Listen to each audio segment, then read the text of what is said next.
SOK har så i samarbejde med det lokale redningsberedskab og dykkere. I København begynder en konference om religiøs og politisk radikalisme. Den kontroversielle Mohammed Tahir ul-Qadri taler ved konferencen, og han kendes både som religiøs fundamentalist, men også for sin kamp mod terror. I Ovnehallen på CBS i København begynder en konference om religiøs og politisk radikalisme. Den kontroversielle Mohammed Tahir al-Qadri taler ved konferencen, og han kendes både som religiøs fundamentalist, men også for sin kamp mod terror.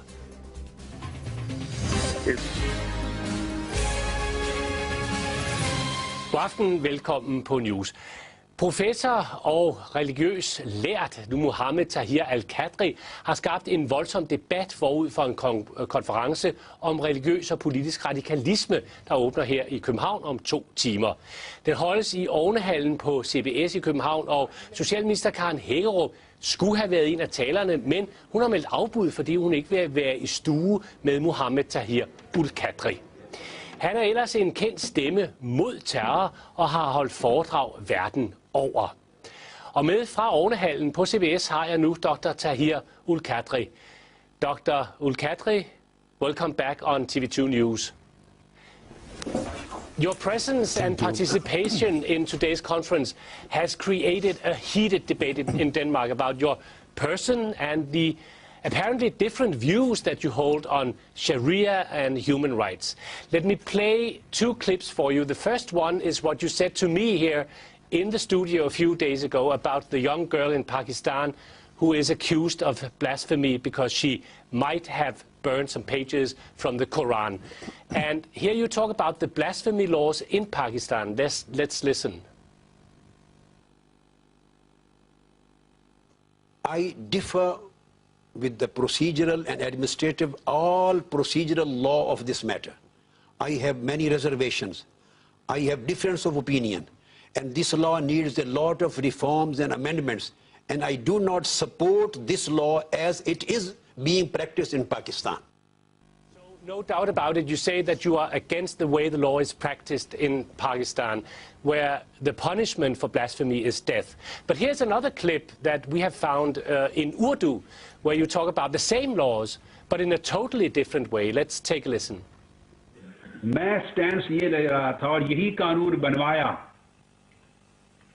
मेरा point of view ये था कि जो भी गुस्ताखी रसूल का मुर्तकिब हो, मुसलमान हो या गैर मुस्लिम, मर्द हो या औरत, मुसलमान हो, यहूदी हो, ईसाई हो, हिंदू हो, कोई हो, या मर्द हो या औरत हो, जो गुस्ताखी रसूल का मुर्तकिब हो उसकी सजा कत्ल है. दूसरी बात मैंने ये मौक़िफ़ ली थी कि उसे जो हर मुर्तद के लिए तौबा की इजाजत है, इस्तिताबत होगी, मगर गुस्ताख रसूल से तौबा का नहीं पूछा जाएगा, उसको सरे स्टेट में कत्ल कर दिया जाएगा. कि एक शख्स लड़ रहा है हुर्मत रसूल की अजमत के लिए, नामूस रसूल के लिए, ताकि गुस्ताखी के सारे रास्ते और सब इम्कानात बंद हो जाएं, और जो जुबान खोले, मुसलमान हो या यहूदी हो या ईसाई हो या काफिर हो या मोमिन हो या मर्द हो या औरत हो, उसे कुत्ते की तरह सजा मौत दे दी जाए. So, Dr. ul-Qadri, which one is it? Which one of the clips is the real ul-Qadri? There is no conflict in both of these clips, because I have already stated in this clip I am talking only about the basic quantum of the punishment, which is known to be substantive law. But the disagreement which I mentioned about the law, that is regarding its structure, its practice, and the way how it is being used. I have not uttered a single word in favor of its structure, in its practice, and its administration. The whole thing which you have heard in this clip is connected with the quantum of punishment. And this quantum of punishment, I have repeatedly said, has been given in Bible, it has been maintained by Jesus Christ, and it has been maintained by Holy Prophet Muhammad. So the Jewish religion, Christian religion, and Islam, and Bible and Quran, all 3 religions are in the same boat. Being a believer, I can't contradict Holy Moses or Holy Jesus Christ or Prophet Muhammad. but I have disagreement with the structural and administrative aspect of the law. I have, my viewpoint of it is the same. In that clip, there is nothing related to the administrative aspect of misuse of law. In the same speech, if you go 6 hours further, I have criticized the way it is being misused. And I say this law is being misused. So, Dr. This law's Ulkadri, administration needs a lot of amendments. Excuse me for interrupting you. That leads naturally to the next question. Do you favor capital punishment for insulting the Prophet? As far as the capital punishment is concerned, if this is the question, so the capital punishment is still practiced in 35 states of United States of America. Capital punishment for different crimes is still practiced in Russia, the Prophet, though, in not China. for insulting anybody. It's for different crimes, right? It's fine. I agree. I agree. It is not for blasphemy, but still for different crimes. There is capital punishment, and 1,400 death punishments have been awarded in America since 1976 till 2012. For different crimes. But none, if it is a matter of capital punishment and death insulting punishment. the Prophet. So let's be specific. In your opinion, does it constitute blasphemy? Let me and should explain, it carry please. a death sentence to publish, for instance, a cartoon of the Prophet?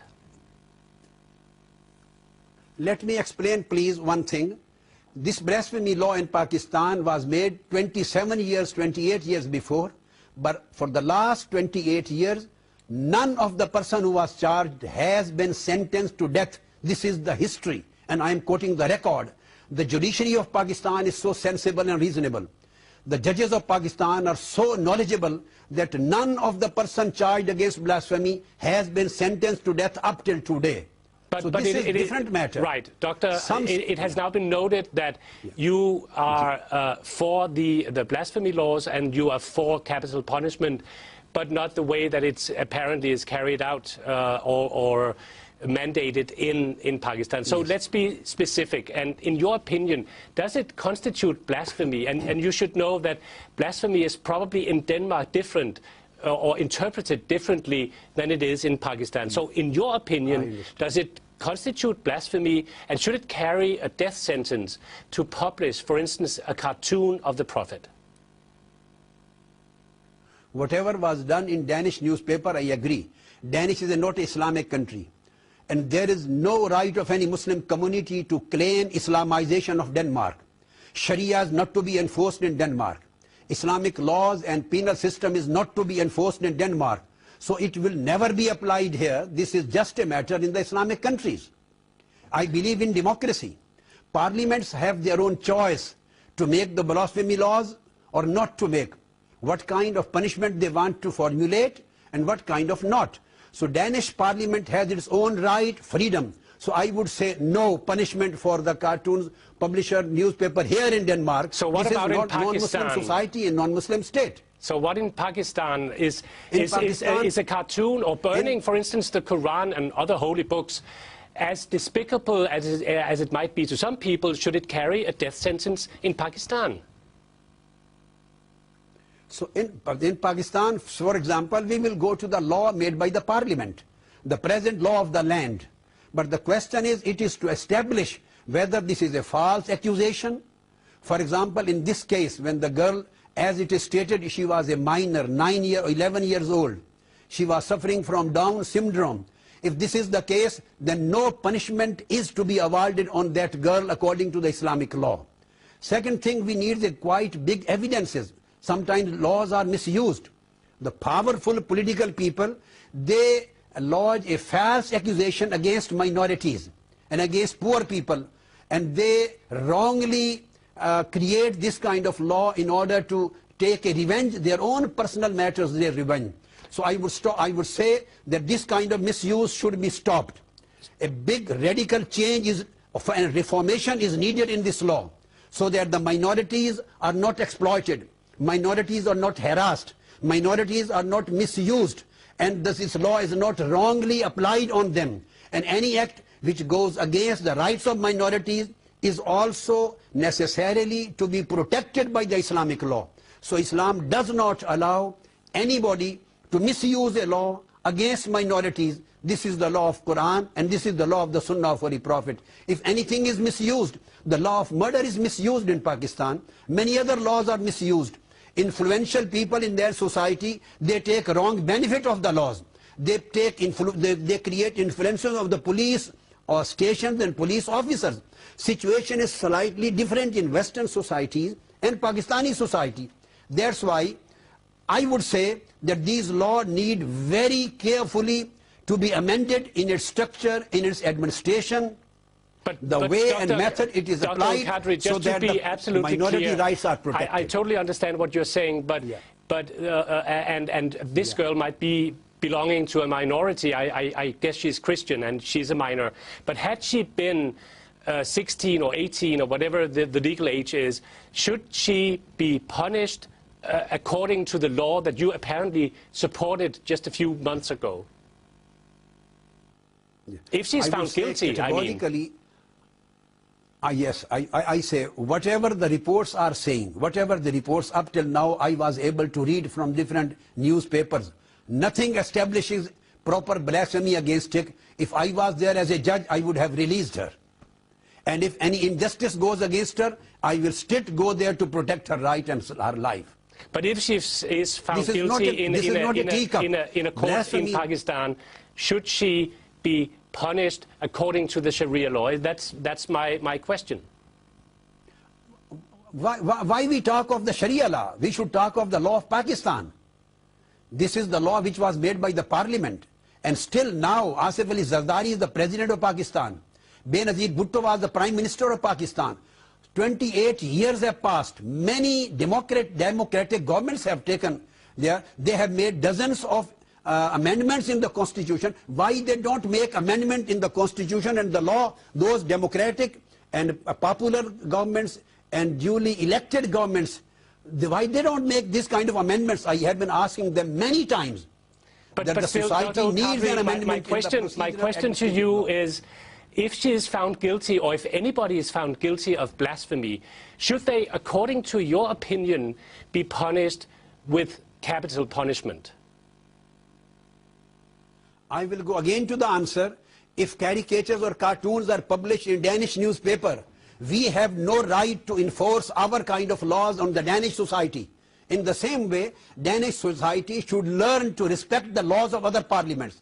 Danish newspapers should learn to respect the democracies. Let them make their own laws, and if there is any fault, let's go for a dialogue.